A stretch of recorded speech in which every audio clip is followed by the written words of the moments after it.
This is In the Loop. I'm Christian Bryant. New month, same flavor. We ain't flying. We're falling into more deep dives and distinctive reporting with style. Here's what we got for y'all. It's Women's History Month, and we want to take some time to look at some barriers broken by women, both in history and in recent history. Just last week, the first Black woman was nominated to the Supreme Court, and in the most recent presidential election, we have the first woman vice president. And the fight for equality continues today.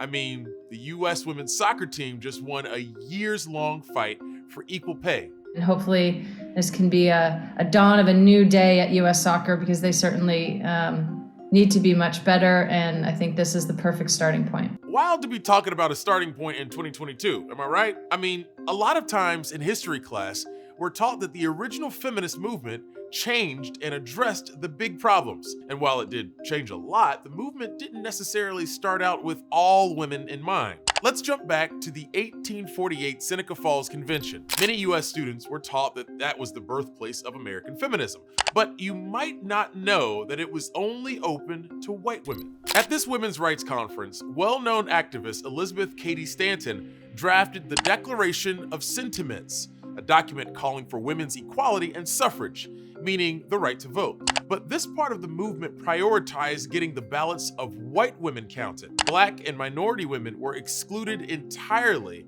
and left to fight their own battles. Stanton and Susan B. Anthony were also against Black men having the right to vote. Anthony once said she'd rather cut off her arm than support the right for Black men to vote before white women. So if only white women were at the Seneca Falls Convention, where was everyone else? Black women were already organizing about their rights before Seneca Falls. A few months before, there was a conference at the African Methodist Episcopal Church, one of the largest Black denominations at the time. Black women started a conversation of their own about women's rights. They were fighting for Black women to have the right to be licensed preachers. There were several prominent women of color who advocated for women's rights in the early 20th century who are often overlooked. There was Jovita Idar, a Mexican-American activist who wrote articles encouraging women to vote in her local paper. She founded the League of Mexican Women and believed in the power of education. A big part of her work was helping poor children and urging schools to teach in both English and Spanish. Mabel Pinghua Lee was a teenage Chinese-American activist who led thousands of women in New York City in one of the biggest suffrage parades. Her fight for women's rights in the US was inspired by what was happening during the Chinese Revolution, when women there started to get the right to vote. Ida B. Wells, a Black suffragist, started the Alpha Suffrage Club. She campaigned for anti-lynching and believed that the right to vote could help put an end to it. Native American suffragist Sitkala Shaw became the secretary of the Society of American Indians and was very active in the women's rights movement. She was fighting not just for US citizenship, but also for citizenship in tribal nations and the rights to land. The ability to vote would help natives save their land and their communities. More than 70 years after the Seneca Falls Convention, the 19th Amendment was ratified in 1920, giving women the right to vote, or so we thought. The amendment said voting would not be denied on account of sex, but many states still had rules in place where they would still deny people based on race. So, if you were a woman of color, your race was considered before your gender.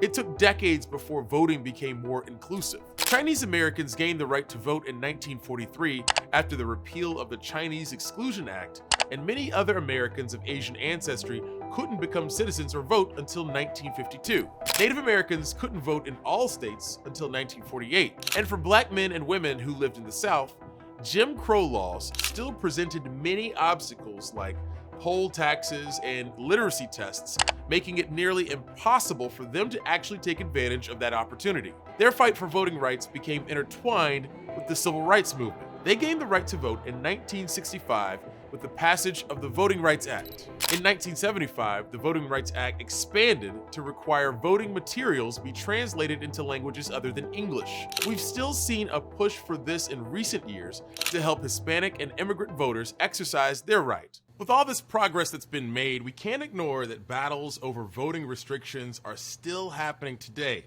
To talk about what's being done to advocate for women's voting rights and potential solutions, we have with us Duana Thompson, who is the founder and CEO of Woke Vote, an organization that works to increase voter turnout in communities of color. Duana, Thank you so much for joining us. Can you talk to us a little bit about what voting restrictions look like today compared to, let's say, a century ago? There was a conversation then around whether or not a woman had the capacity to vote, had the intellect to vote.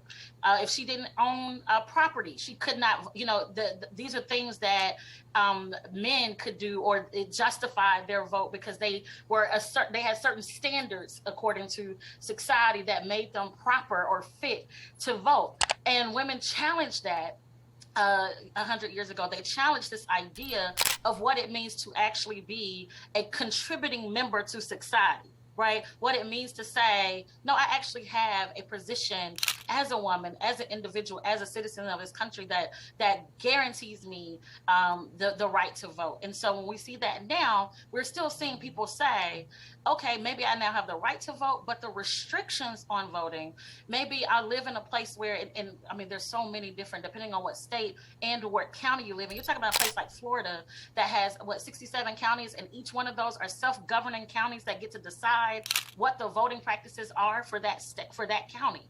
So if I move from Broward County to, Pulaski County, I literally lose it could change my voting capability depending on what that county has decided. When thinking about women of color specifically, what are some of the biggest challenges they face when voting today? We know that women, particularly in communities of color, are in a lot of ways leading households. And so they're having to work, manage the home, and all of those things. So if you only have one day of voting, for instance, in Birmingham right now, Alabama, we don't have early vote. So you get one day, one good shot. What if something happens? What if I have to, if something happens with my family or I need to do something? Now I'm disenfranchised because I don't have time on that one day to exercise my right to vote. So it shows up in subtle ways. And I think that we have done a good job of calling out those things as we're seeing them and as we're experiencing them.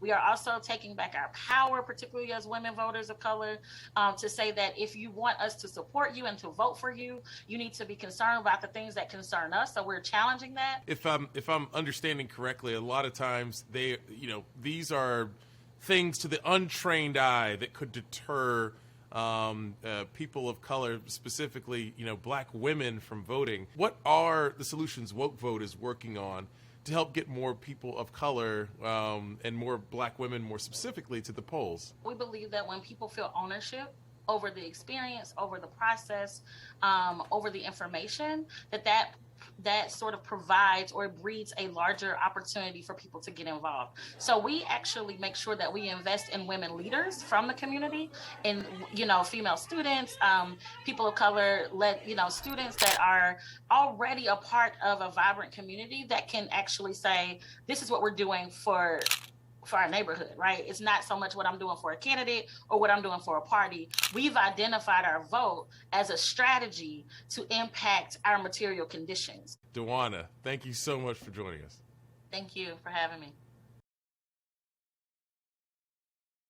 We've talked about the history of women of color pushing for their rights to be considered too. In recent decades, there's been more recognition of how women's rights aren't monolithic.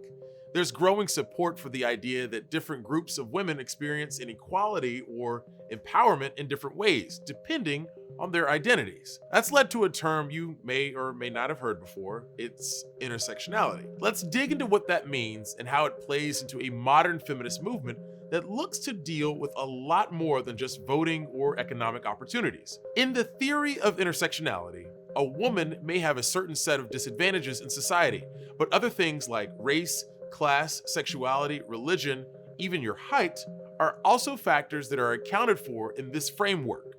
The idea is that each person goes through life with a different mix of those traits that can bring advantages or disadvantages in society depending on the situation. It's a theory that has drawn some controversy, but that idea that different factors help or hurt you in life is one with some agreement.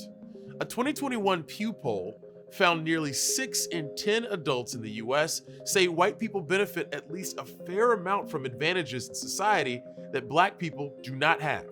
Advocates want to use the theory of intersectionality to account for differences between people. They want to promote a more equal society for marginalized groups that have long been overlooked, and want to make sure that people of different races, sexualities, or other unchangeable traits aren't left behind in conversations about equality. Intersectionality also serves as a way of looking at how institutions in society, laws, company policies, behaviors, all internalize discrimination. Intersectionality was coined by Kimberly Crenshaw, who was also one of the first legal scholars to develop the idea of critical race theory. The two share some common underlying ideas, but CRT focuses more on how racism specifically has been built into systems of power. Now, intersectional feminism came in response to the idea that the first two major waves of feminism in the US in the 19th and early 20th centuries, and then in the 1960s and 70s, focused a lot on white middle-class women. Beginning in the 1980s, intersectional feminists pushed for more inclusion of the experiences of women of color, women who are poor or immigrants or of different faiths. And since then, they've not only called for a movement more representative of different identities, they want to see a broader scope of issues be considered as women's rights issues, again, with the idea that things intersect. Let's think about this in action. Take an issue like abortion.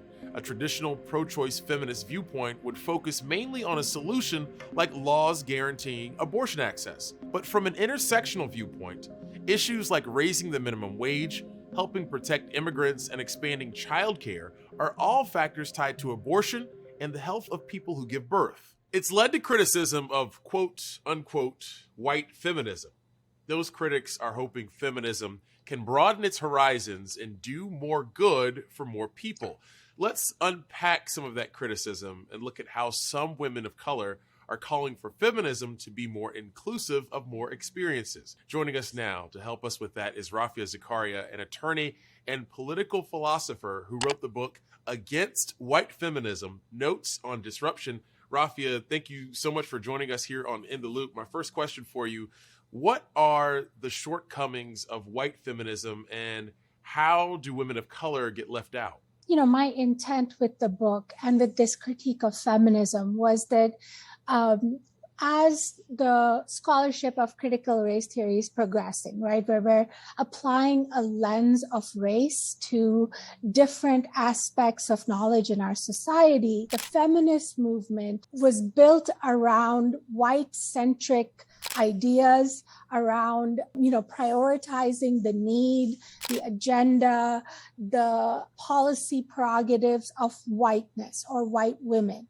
So what Against White Feminism tries to do is to say that to make feminism truly relevant to every woman around the world, we have to excise whiteness. I guess kind of piggybacking on that, how exactly does that happen? How does a more intersectional and inclusive feminist movement get built? One of the first things you have to do when you say there's a problem, right? And here I'm saying, obviously, that there's a problem with feminism in that it is very white-centric and it's built around ideas that are not necessarily relevant to the majority of women around the world who are not white. So if you just look at history, I'm saying, let's look at history again and, say, okay, if we're going to have an inclusive feminism, we need to have an inclusive feminist history. One of the things I think we can focus on here is being solutions oriented and building, and how a more intersectional and inclusive feminist movement gets built. Is representation enough? My argument is that representation is a good first step, right?